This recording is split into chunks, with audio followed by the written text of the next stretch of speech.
গত ১৫ বছরে সেবা খাতে ঘুষ লেনদেন হয়েছে প্রায় ১.৫ লাখ কোটি টাকা।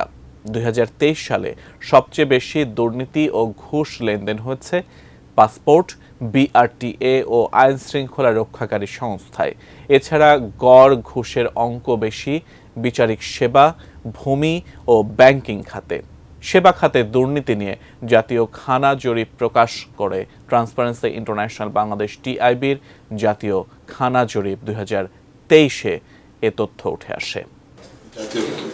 ২ বছর পর সেবা খাতে দুর্নীতি নিয়ে জাতীয় খানা জরিপ প্রকাশ করে ট্রান্সপারেন্সি ইন্টারন্যাশনাল বাংলাদেশ টিআইবি। সকালে মাইডাস সেন্টারে প্রকাশিত হলো ২০২৩ সালের জরিপ। শিক্ষা, স্বাস্থ্য, বিচার, আইন শৃঙ্খলা সহ ১৮টি সেবা খাত এই গবেষণায় অন্তর্ভুক্ত। ৮টি বিভাগের গ্রাম ও শহরের চিত্র আলাদাভাবে এতে তুলে ধরা হয়েছে।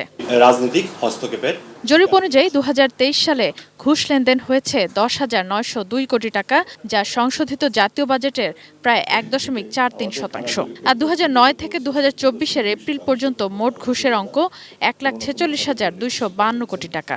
যারা ঘুষ দিতে বাধ্য হয়েছেন তাদের ৭৭.২% মধ্যে ঘুষ না দিলে সেবা খাতে দুর্নীতি শিকার হতে, ঘুষ না দিলে সেবা খাতে সেবা পাওয়া যায় না, কাজে তারা ঘুষ দিতে বাধ্য হয়েছেন। কাঠ ও পিভিসি ম্যাটেরিয়ালের সংমিশ্রণে তৈরি আধুনিক আরএফএল উডিডো, কাঠের চেয়েও কঠোর। জরিপের তথ্য অনুযায়ী সর্বোচ্চ দুর্নীতি ও ঘুষ লেনদেন হয়েছে পাসপোর্ট, বিআরটিএ ও আইন শৃঙ্খলা বাহিনীতে। আর গড় ঘুষের অঙ্ক সবচেয়ে বেশি বিচারিক সেবা, ভূমি সেবা ও ব্যাংকিং খাতে। প্রতিটি পরিবারকে গড়ে প্রায় ৬,০০০ টাকা ঘুষ দিতে হয়েছে। সবচেয়ে বেশি দুর্নীতি ও ঘুষ বরিশাল বিভাগে। দুর্নীতির কারণে মানুষ বলবো যে ধরনের কোনটাসা অবস্থায়, যে এমনি অবস্থায় যারা দুর্নীতির শিকার তারা বাধ্য হয়ে দুর্নীতিতে জড়িয়ে পড়েন, এরকম দৃষ্টান্ত অনেক আছে। কিন্তু সাধারণ মানুষের মধ্যে দুর্নীতি বিষয়টি এক ধরনের গ্রহণযোগ্যতার জায়গায় চলে গেছে।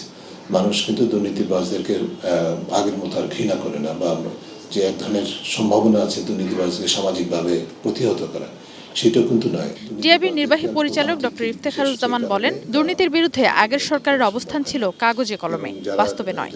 যারা পদক্ষেপ নেওয়ার কথা তারাই কিন্তু এই দুর্নীতির ফলে যে অর্থ অর্জিত হয় তার লাভবান হন তার মাধ্যমে, যে কারণে এটা নিয়ন্ত্রিত হয় না। দুর্নীতি দমন কমিশনের বিষয় তো যত কম বলা যায় ততই ভালো। দুর্নীতি দমন কমিশন অকার্যকর, এটা পৃথিবীর বাংলাদেশের সব মানুষ জানে। ব্যাংকিং খাতে অব্যবস্থাপনার জন্য বাংলাদেশ ব্যাংককে দায়ী করেন তিনি।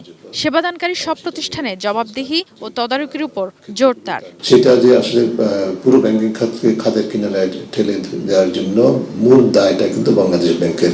Sadia Afroz, ATN news, Dhaka.